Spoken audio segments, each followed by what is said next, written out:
Granite Finance Business School, High-Tech City, Hyderabad. BCom, BBA, PGDM, MBA. Call 9000 Andhra Pradesh మహిళా శిశు సంక్షేమ శాఖ మంత్రి గుమ్మడి సంధ్యారాణి అంగన్వాడీ వ్యవస్థకు సంబంధించి కీలక ప్రకటన చేశారు. రాష్ట్రంలో అంగన్వాడీ కేంద్రాల్లో ఖాళీగా ఉన్న సుమారు 5,000 హెల్పర్ పోస్టులను భర్తీ చేయనున్నట్లు వెల్లడించారు.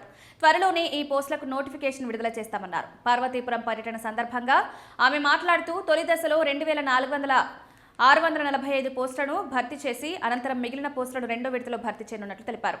అంగన్వాడీ వ్యవస్థను మరింత బలోపేతం చేయడానికి ప్రభుత్వం చర్యలు చేపడుతోందని, సేవలను మరింత మెరుగుపరచడమే లక్ష్యమని వివరించారు. మినీ అంగన్వాడీ కేంద్రాలను మెయిన్ కేంద్రాలుగా అప్గ్రేడ్ చేసే ప్రక్రియ కొనసాగుతుందన్నారు.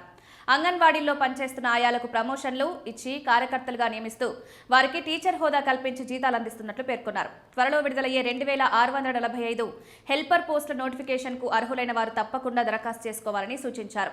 నియామక ప్రక్రియ పూర్తిగా పారదర్శకంగా నిర్వహించబడుతుందని స్పష్టం చేశారు. రాష్ట్ర వ్యాప్తంగా 257 ఐసీడీఎస్ ప్రాజెక్టుల పరిధిలో అంగన్వాడీ సేవలను మెరుగుపరిచేందుకు చర్యలు తీసుకుంటున్నామన్నారు. ఇటీవల 58,204 అంగన్వాడీ కార్యకర్తలకు 5G స్మార్ట్ ఫోన్లు పంపిణీ చేసినట్లు, సూపర్వైజర్లు, బ్లాక్ కోఆర్డినేటర్లకు కూడా స్మార్ట్ ఫోన్లు అందజేసినట్లు వివరించారు.